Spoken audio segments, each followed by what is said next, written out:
Hola, ¿cómo están? Esta es la clase número 4 del curso Proyecto Vialidad Urbana, donde vamos a conversar sobre accesibilidad en el transporte público.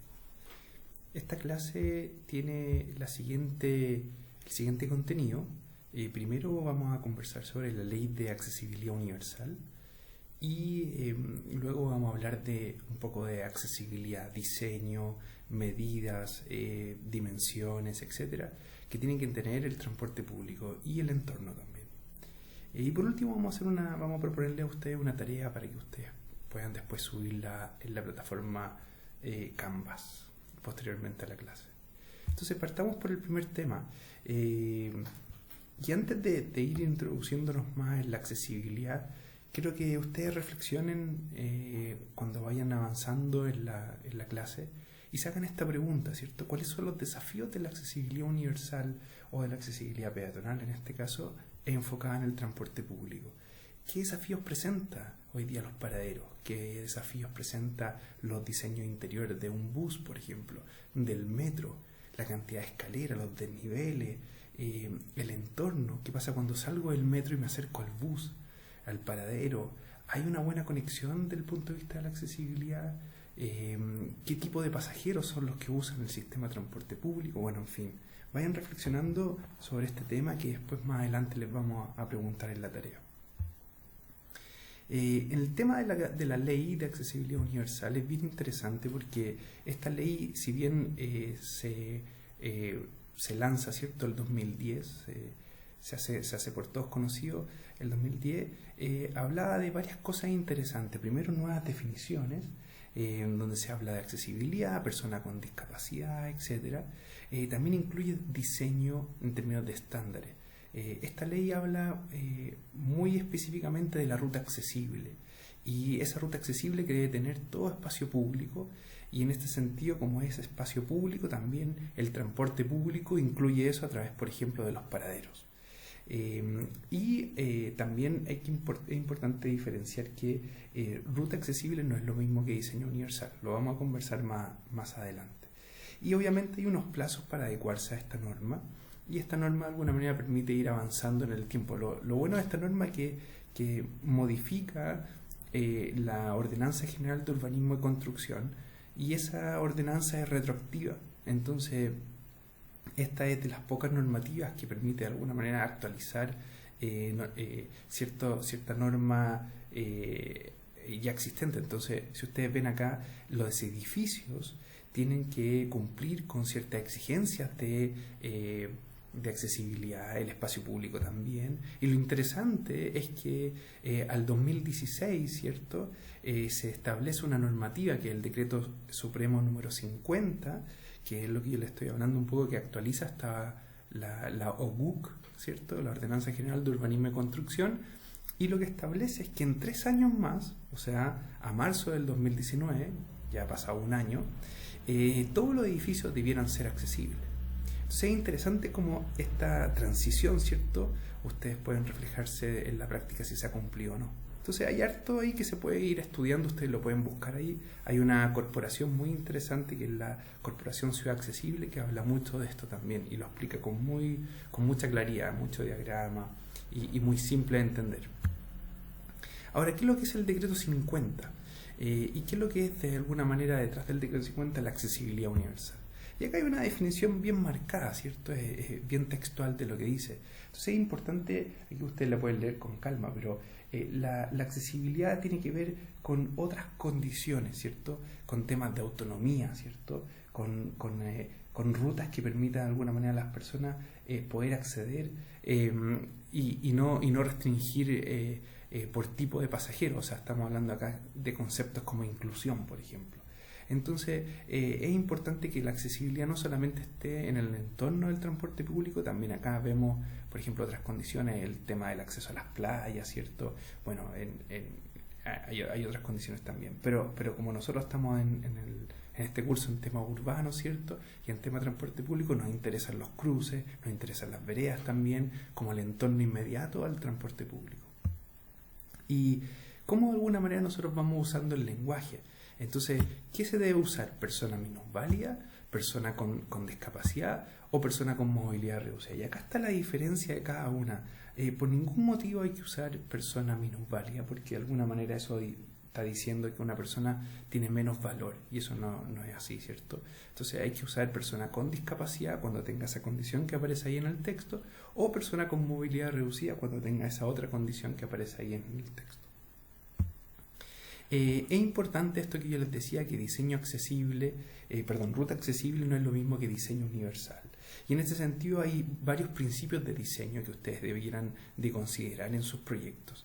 Diseño universal no está en la ley, no está en el decreto Supremo 50, pero sí es importante que ustedes lo entiendan también y lo incluyan en sus proyectos, ¿ya? Entonces, ¿qué es lo que se trata esto del diseño universal? Primero tiene que haber una igualdad de usos. Ahí aparece una foto, ¿cierto? Cuando uno ve puertas, ¿cierto? Que son automáticas, ¿cierto? Eso permite al tiro a la gente poder entrar y salir sin problemas, ¿cierto? Cuando hay un sensor de movimiento que permite abrirla y cerrarla. Hay flexibilidad que pasa, por ejemplo, con personas zurdas, por ejemplo, pero también que sirva para los diestros, ¿cierto? Que sea un diseño simple, que sea funcional, esta botonera, ¿cierto? De abrir puertas, ¿cierto? Para personas con discapacidad, ¿cierto? En silla de rueda, por ejemplo, es muy fácil, detecta al tiro la persona cuando lo tiene que usar, uno aprieta, empuja ese botón, ¿cierto? Y se abre automáticamente la puerta. La información tiene que ser comprensible, ¿cierto? También tiene que haber buen contraste en la información. Si van a poner una señal, ¿cierto? Esa señal tiene que tener buen contraste, el uso de los colores, el tema táctil, ¿cierto? Entonces hay varias cosas, tiene que haber una información verbal, en fin. También tiene que haber tolerancia al error. Ahí uno ve una escalera, ¿cierto? Si se fijan abajo de la escalera, es muy peligroso si una persona, por ejemplo, una persona ciega se acerca, ¿cierto? Y va buscando de alguna manera su ruta. Si no existe alguna forma de evitar que la persona se acerque a esa zona que es peligrosa, puede chocar, ¿cierto?, con la parte de abajo de la escalera. Entonces ese muro, esa extensión de la escalera a nivel de muro permite evitar que la gente se acerque por ahí. También el tema del esfuerzo físico, por ejemplo, el uso de este tipo de manillas, ¿cierto? Son más adecuadas que las manillas que tienes que usar, ¿cierto?, todos los dedos, ¿cierto? Porque hay personas que no tienen los dedos, ¿cierto?, no tienen extremidad, entonces necesitan usar el puño, ¿cierto? Y por último, el tema de la información en el espacio urbano, ¿cierto?, en el espacio físico, el tamaño de las letras, el tamaño de los mapas, cómo tiene que ser, a dónde tiene que estar ubicado, a qué altura, en fin. Eso es diseño universal. El diseño universal tiene que ver con algo que parte desde el inicio así. El diseño es así desde el comienzo. La ruta accesible es algo que se adapta posteriormente al proyecto. El proyecto ya se construyó, por ejemplo, ya se ejecutó, y ustedes lo que hacen es hacer una ruta accesible acomodando una rampa o acomodando un pasamano, etc. Son dos cosas distintas. El espacio que ocupa una persona, ¿cierto?, con discapacidad o personas con movilidad reducida, bueno, ahí aparecen harta información. Ustedes pueden buscar también en internet, hay harta información. Una silla de rueda ocupa más o menos 0,8 o 0,9 metros, ¿cierto? Y además necesita un espacio de giro que es súper importante, y ese espacio de giro es al menos de 1,5. Entonces es súper importante como ustedes diseñen las rampas, ¿cierto?, consideren los giros también. Y en el caso de una persona ciega, por ejemplo, ocupa un ancho de 1,2. Entonces cuando ustedes van a diseñar, por ejemplo, los paraderos o van a diseñar las veredas que conectan los paraderos, consideran también personas, ¿cierto?, por ejemplo, ciegas. Entonces, ¿qué es lo importante también? La ley, que habla de esta ruta accesible principalmente, dice que es importante tener un plano, ¿cierto? Un plano donde se indique cuál es la ruta accesible, dónde va a estar ubicada, qué obstáculos van a existir en el entorno, en fin. Y además, complementario a ese plano, tiene que haber una memoria explicativa, donde se explique, ¿cierto?, qué soluciones se están proponiendo, qué efecto tiene este conflicto, ¿cierto?, de accesibilidad, con qué tipo de pasajero. Esa memoria explica todo. Es importante, ¿por qué? Porque muchas veces pasa que uno se encuentra en la práctica con sumideros, por ejemplo, en los rebajes de vereda, por ejemplo, sumideros de agua lluvia, me refiero. Entonces, ¿cómo poder evitar ese tipo de temas? Bueno, con una memoria explicativa y un plano, donde estén todas las especialidades en un mismo plano y donde la accesibilidad sea parte del mismo plano. Entonces ahí se evita que la luminaria esté en la mitad de la vereda, porque el que diseña se va a dar cuenta de eso y va a decir, no, aquí no puede ir esta luminaria, tiene que estar fuera de la ruta accesible. Entonces es importante que esta exigencia esté no solamente en el permiso de edificación, sino que también en la instalación de estacionamiento, en el rediseño vial, ¿cierto? O en la construcción. Bueno, hacemos un pequeño descanso acá y después continuamos con el siguiente punto. ¿Cómo diseñamos, desde el punto de vista de la accesibilidad peatonal, el transporte público? En este caso, lo que tiene que ver con transporte público está en el decreto 142. Este decreto supremo 142 que está en actualización, si se fijan, el decreto supremo 50 que yo les mencioné antes, está hablando principalmente de espacio público. Entonces, si se fijan en el decreto 50, a lo más toca el tema de la accesibilidad en paraderos, por ejemplo. Entonces, en los paraderos, cómo yo conecto el paradero, el refugio, con la vereda existente, tiene que haber una ruta accesible con una rampa, etcétera.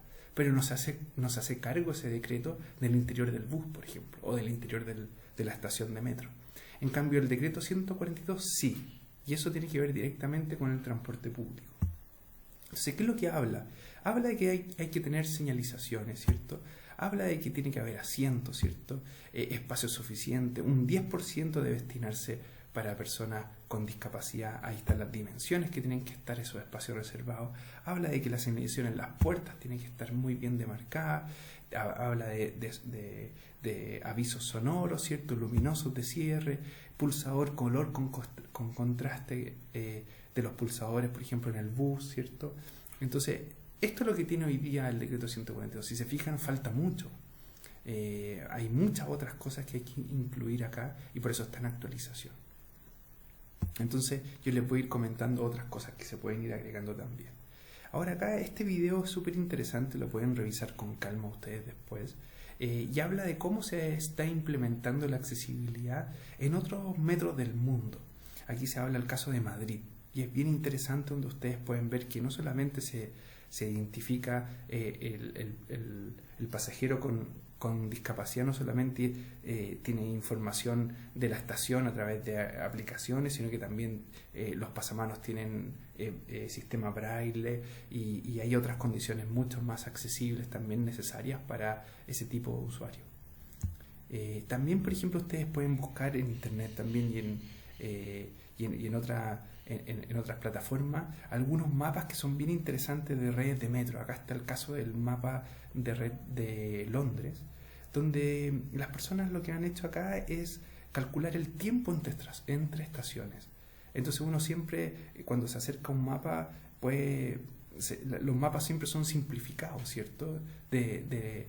Para poder mostrar, ¿cierto?, las rutas, ¿cierto?, y el número de estaciones, las combinaciones, etcétera. Pero nunca tiene la noción del tiempo cuando ve un mapa. Y aquí un poco se muestra eso. Entonces, ¿qué tan accesibles son las estaciones cuando se habla de tiempo? Entonces ahí uno puede ir viendo que de repente uno puede pensar que una estación está muy cerca de la otra, pero en verdad que no, ¿cierto? Porque hay un tiempo mucho mayor, tanto porque el tren es más lento, o porque de repente se demora más el tren, porque de repente anda tiene otras condiciones, ¿cierto? O porque en verdad hay una distancia mayor en la realidad. Se pueden echar una mirada a eso también. Ahora, desde el punto de vista de las puertas, uno ve este tipo de situación en el metro de Santiago, por ejemplo, ¿cierto? Ahora es importante en la señalización explicar al usuario el por qué. Si tú solamente le dices, cuidado con las puertas, el usuario no lo incorpora, no sabe el por qué tiene que tener cuidado. Pero tú le dices, tenga cuidado, porque si no se va a apretar el dedo, o porque si no va a hacer que el tren se tenga que detener mucho más tiempo necesario en la estación, ahí sí el pasajero lo asocia con algo, con una consecuencia, y por lo tanto le hace más sentido. Entonces hay diferentes formas de poner la señalización, el contraste, los colores. Si se fijan, el amarillo siempre tiene un buen contraste, el rojo también. Las combinaciones con letras, si ponen amarillo con blanco no funciona, amarillo con negro sí. ¿Se fijan? El tema de la brecha vertical y la brecha horizontal, que es esta altura, ¿cierto?, entre el tren, ¿cierto?, y el andén, o entre el bus, ¿cierto?, la pisadera del bus, ¿cierto?, en el caso de los buses. Y también tenemos esta distancia horizontal, ¿cierto?, esa diferencia que hay entre el tren, ¿cierto?, y el andén también a nivel horizontal. Entonces, tanto la altura como la distancia son súper importantes y afectan tanto el tiempo de subida y bajada como también la seguridad. Entonces, uno podría pensar que esto no es un problema en el Metro de Santiago, pero sí lo es. Hemos estudiado qué pasa con estas brechas a nivel de observación en terreno, y hay una variación completamente importante en varias estaciones. Cada andén es distinto muchas veces desde el punto de vista de la configuración con respecto al tipo de tren que está. O sea, siempre va a haber, dependiendo del tipo de tren, dependiendo del tipo de configuración del tren, dependiendo del tipo de configuración del andén. El andén puede ser curvo, el andén puede tener ciertas configuraciones diferentes, y siempre va a haber una brecha vertical, una horizontal. En algunas estaciones se está evitando eso, por ejemplo, en las nuevas líneas se está tratando de reducir al máximo eso, pero igual sigue habiendo algo de eso también. Entonces, como les digo, ahí depende del tipo de tren y del andén. Nosotros hemos observado que las brechas llegan en muchos casos a más de 12 centímetros. 12 centímetros es bastante para una persona con movilidad reducida o con discapacidad. Entonces, ¿para quién estamos diseñando estos espacios? Entonces, una buena pregunta para que ustedes reflexionen.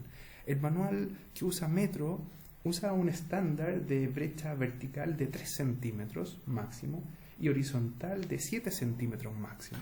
En sistemas interurbanos como Tren Central, por ejemplo, que hace el servicio Alameda Nos o Rancagua o Chillán, el estándar es de 10 centímetros.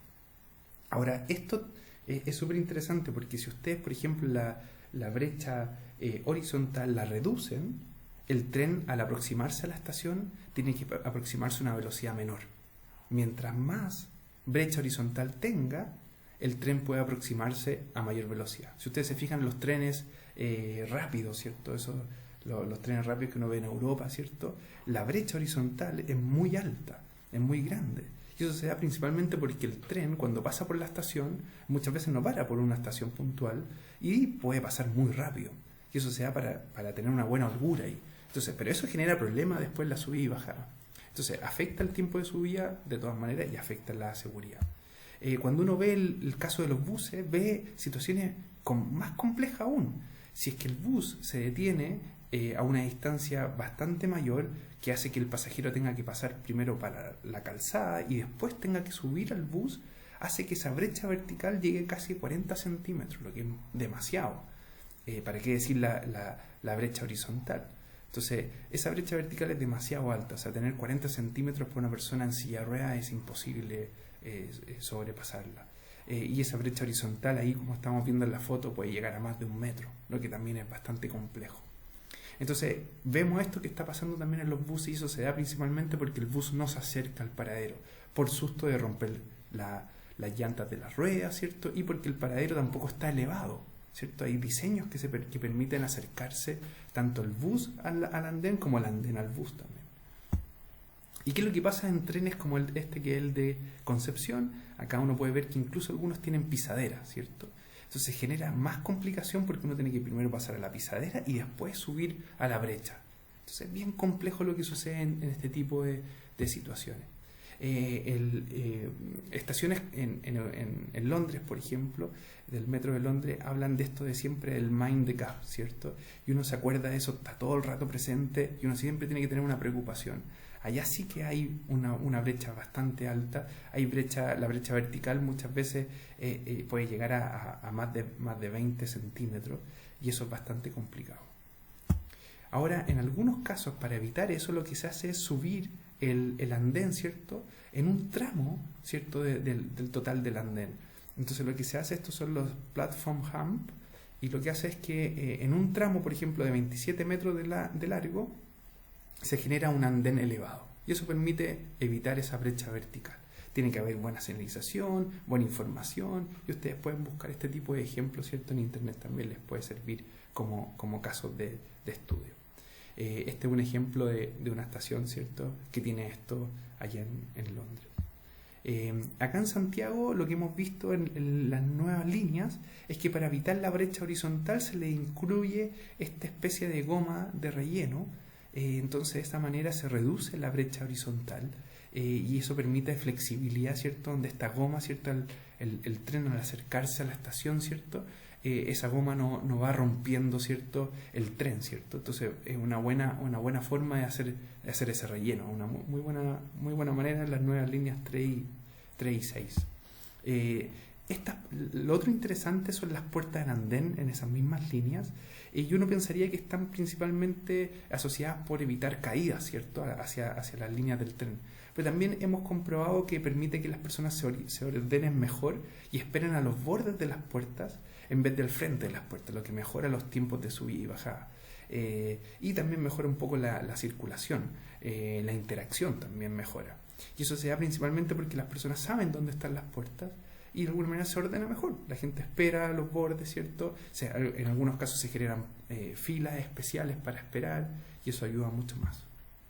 Esto también se da el mismo comportamiento se da en el caso de Londres, ¿cierto?, donde también hay puertas en andén, y se da la misma situación. Si se fijan, en este caso es mucho más claro donde están las puertas abriéndose. Hay más información en las puertas, hay esta línea amarilla, hay información de luces, ¿cierto? Hay una demarcación en el suelo también que ayuda mucho más.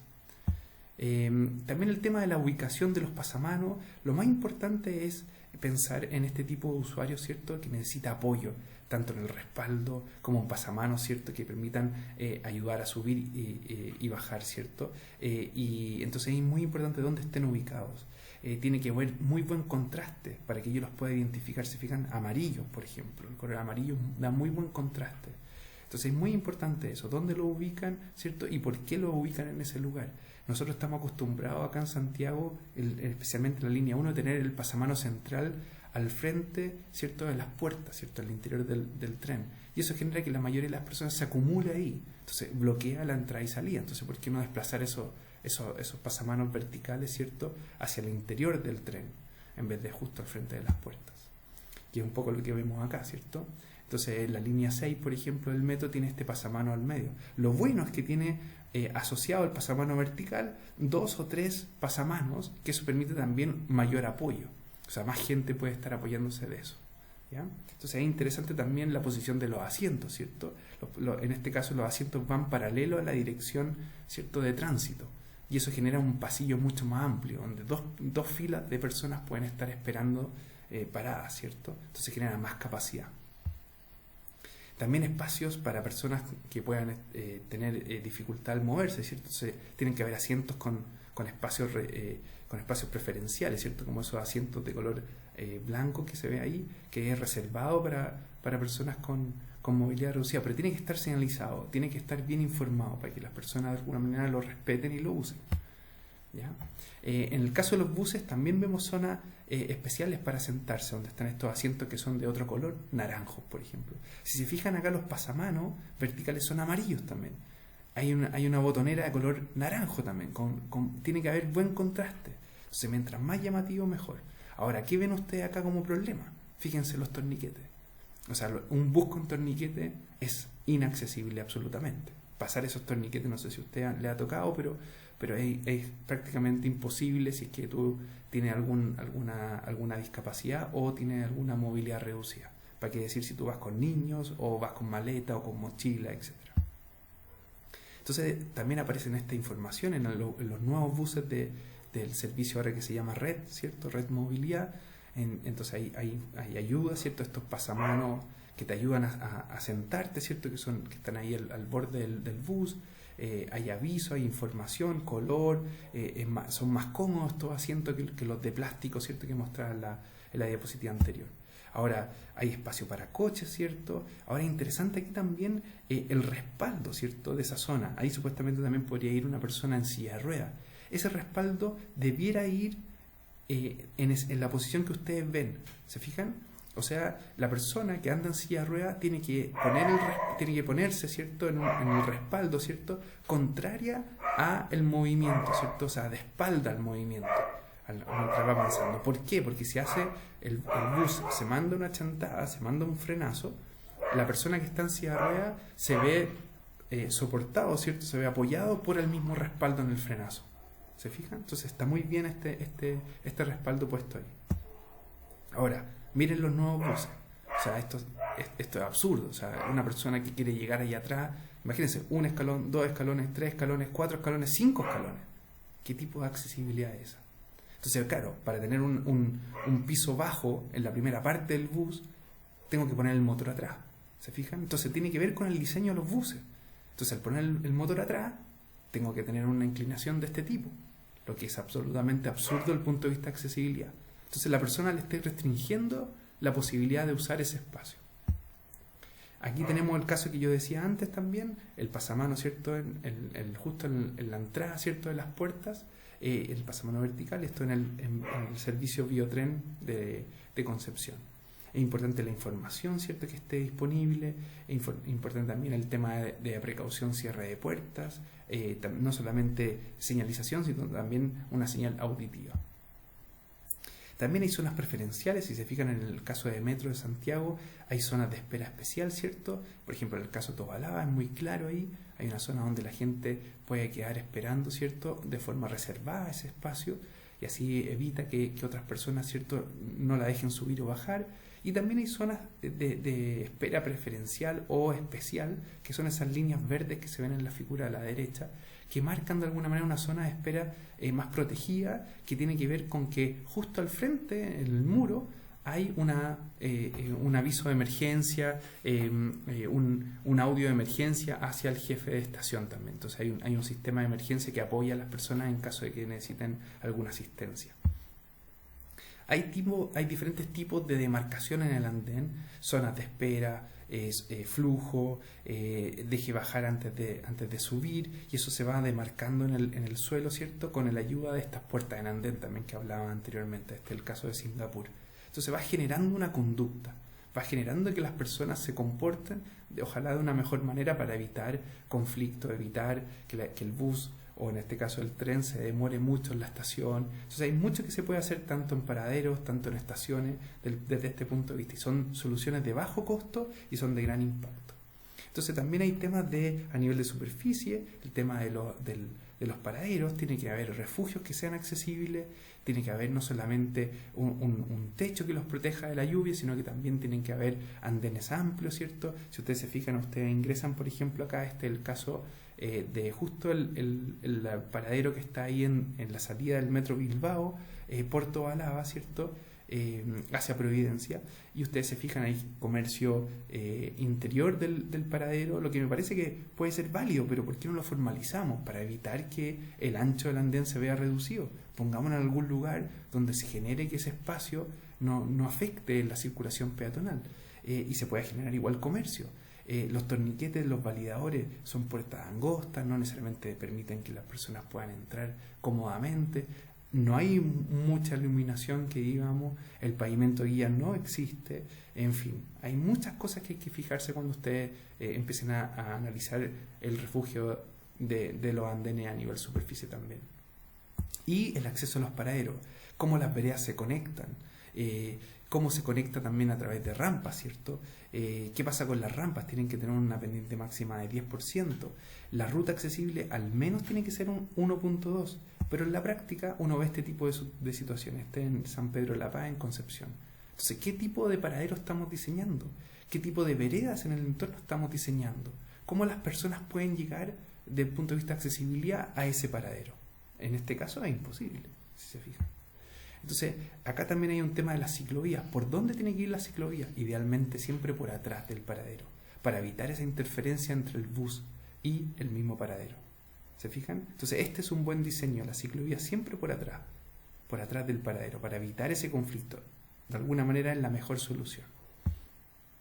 Entonces, hay obviamente también espacios mínimos de circulación en las veredas que ustedes tienen que considerar. Como les decía, la ruta accesible tiene que dar al menos 1,2, idealmente de 2 metros, y todo lo que tenga que ver con mobiliario urbano, los sumideros de la rejilla, ¿cierto?, de las tazas de los árboles, la iluminación, información, tiene que estar fuera de la ruta accesible.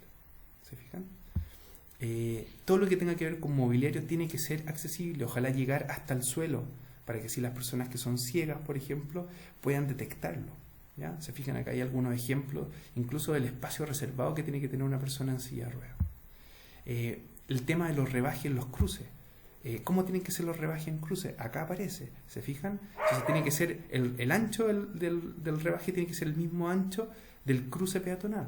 ¿Ya? La pendiente máxima de 12%. idealmente de 8. Tiene que haber pavimento táctil alrededor del rebaje.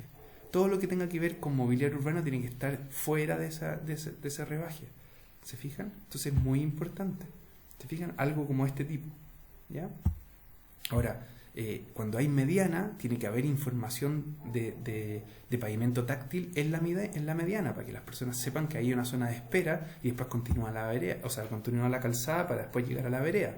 ¿Se fijan? Lo mismo en estos cruces tipo pelícano. ¿Se fijan? Entonces hay zonas de espera que tiene que estar apoyado con pavimento guía y táctil también. Entonces, pregunta para ustedes, por ejemplo.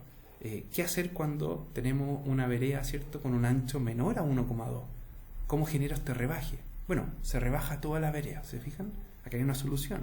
Y el ancho del rebaje tiene que ser al menos de 1,5. ¿Se fijan? Entonces son soluciones tipo, ya se están aplicando en algunas comunas, pero falta mucho todavía. ¿Ya? Acá, ¿qué pasa con por ejemplo, este rebaje? Si ustedes se fijan, uno podría pensar que está bien, ¿cierto? Porque pone pavimento táctil, ¿cierto? Hay un rebaje, ¿cierto?, en la vereda, ¿cierto? Pero ¿qué pasa con el resto de la vereda? La persona que no va a hacer el cruce peatonal tiene que pasar por fuera de este rebaje. Pero miren el espacio disponible. No alcanza una persona en silla de rueda, por ejemplo, pasar por ahí. Entonces, miren lo que pasa, por ejemplo, en este otro cruce. El sumidero de agua lluvia en la mitad del rebaje peatonal del cruce. Esto no puede pasar, ¿se fijan? Entonces no puede pasar. Además, la dirección de movimiento del rebaje tiene que ser la misma dirección del cruce. ¿Se fijan? O sea, ahí le estoy indicando de alguna manera que el rebaje está apuntando en una dirección, pero el cruce peatonal apunta en otra. Entonces la persona ciega lo que va a hacer va a chocar con el taxi en este caso, porque va a seguir derecho en el sentido de la dirección del rebaje. Pero si después la dirección del cruce va para otro lado, ¿cómo le aviso? ¿Se fijan? Entonces hay todo un tema ahí importante. El tema de los semáforos, aprovechando que aparecía esa foto también con una botonera. ¿Cómo tiene que ser? Bueno, tiene que haber señalización, tiene que haber información luminosa, tiene que haber diseño adecuado, tiene que haber tema auditivo, ¿cierto? Tiene que haber un sonido. Bueno, ahí ustedes lo pueden leer con calma. Y también algo importante, ¿cuánta verde le estamos dando a los peatones? El manual de señalización de tránsito, que está ahí, ¿cierto?, disponible, que ustedes lo pueden buscar, habla de que en general se usa el 0,9 o el 1,1 metros por segundo. Y si ustedes ven, esa velocidad no necesariamente representa una persona en movilidad reducida o con discapacidad. Entonces, es importante que ustedes también consideren este tipo de situaciones. Cuando ustedes diseñen semáforos, también consideren las personas que no pueden andar a una velocidad, ¿cierto?, de una persona que está sana, ¿cierto?, o que es deportista o que es joven, etc. Entonces, si uno piensa que la velocidad promedio de un peatón es de 1,4 metros por segundo, que es como una velocidad de una persona que no tuviera discapacidad o no tuviera movilidad reducida, bueno, no diseñemos para eso solamente, sino que qué pasa con otros casos. Entonces, estudiemos el entorno, cuánta gente lo usa, qué tipo de usuario lo usa, y ahí de alguna manera hacer un mejor diseño. El tema de las botoneras, esta de todas maneras no es accesible porque la persona que no tiene extremidades no puede apretar el botón. Entonces es importante que ustedes generen también aceleración de semáforo que sea en verdad accesible, ¿ya? Y otra cosa importante es, obviamente, lo que les decía, ¿qué es lo que tiene que tener entonces una botonera accesible? Y acá ustedes lo pueden leer con calma. Ahí entonces aparece el otro tema. ¿Cómo tiene que ser el pavimento guía y la alerta? Acá aparece todo el diseño, si se fijan, el color, el contraste, el espesor, la distancia. En verdad son baldosas de 40 por 40. Y ustedes pueden ir viendo cómo esto se puede aplicar al proyecto de ustedes, ¿cierto? Es necesario que exista pavimento guía y es necesario que exista pavimento táctil, ¿ya? Muchas veces el pavimento guía, si no se mantiene, la huella se pierde, porque se genera basura, ¿cierto?, o mugre, ¿cierto?, entre medio de la guía, y eso no permite que los usuarios puedan seguirla, ¿cierto?, las personas ciegas, ¿cierto? Pero el pavimento táctil es súper importante, por ejemplo, el borde del andén, para que las personas sepan que ahí termina el andén y no caen a la línea del tren, por ejemplo. Son cosas muy importantes que hay que considerar en un diseño, ¿cierto?, de transporte público. Hay también otras soluciones, ¿cierto? Cuando la vereda está al mismo nivel de la calzada, es importante usar volardos que tengan, si ustedes se fijan, al menos 1 metro de altura, ¿ya? Y aparecen situaciones así, ¿cierto? Tienen que tener un contraste que no sea, por ejemplo, el típico color que de repente uno ve en algunos lugares, que es color cemento. Eso no tiene contraste. Que sea de algún color como rojo, algún color como amarillo, ¿cierto? Que permita de alguna manera visualizarlo a distancia, ¿ya? Y terminando un poco la clase, quería mencionar que queremos pedirle a ustedes una tarea individual, donde cada alumno va de alguna manera a preguntarse esto. ¿Es accesible el transporte público en el caso de estudio que están analizando cada uno de ustedes? Entonces, el ensayo tiene que tener, como dice ahí, al menos, no sé, serán unas 200 o 300 palabras y un máximo 500, ¿ya? Al menos ustedes tienen que considerar esto, una estructura que diga, por ejemplo, no sé, me pongo yo a pensar acá, tal vez el transporte público, ¿qué problemas presenta desde el punto de vista de accesibilidad? Escoger al menos un elemento. No sé, por ejemplo, me pongo a pensar, mira, aquí el tema del torniquete, y ustedes analizan el tema del torniquete, o por ejemplo acá el ancho del andén, o no sé, el tema de, por ejemplo, el refugio mismo, o a nivel del metro, qué pasa al interior, la boletería, dónde están las boleterías, a qué altura están. Entonces, la idea es que exista una introducción de ese ensayo, que hablen de un contexto, que expliquen un poco de qué es lo que a qué se van a enfocar, y un objetivo de ese ensayo, qué quieren comentar, qué quieren demostrar ahí, qué quieren responder. Y luego de eso, pasar a un desarrollo donde muestren con fotos, con material, que ustedes puedan buscar en alguna plataforma, ¿cierto? En alguna información que del mismo Metro de Santiago, o de los operadores de transporte público a nivel de superficie, que les muestre un poco soluciones también de accesibilidad frente al problema que ustedes están analizando. Y después cierren con alguna conclusión, digan, en este caso, miren, sí se podría hacer esto, serían soluciones de bajo costo, gran impacto, no sé, que cierren ahí un poco el ensayo. No es necesario visitar el lugar como lo hemos hecho durante este tiempo, y tampoco es que ustedes se junten como grupo, sino que presencialmente me refiero, sino que más bien trabajen individualmente cada uno, tocando un elemento, ¿cierto?, de accesibilidad idealmente dentro del tramo que ustedes están analizando. Y obviamente ustedes pueden conversarlo con el resto del grupo, pero lo importante es que sea una tarea individual, ¿ya? Así que con esto me despido y les agradezco mucho. Cualquier duda me pueden escribir a sseriani@mioandes.cl. Nos vemos en una próxima oportunidad. Gracias.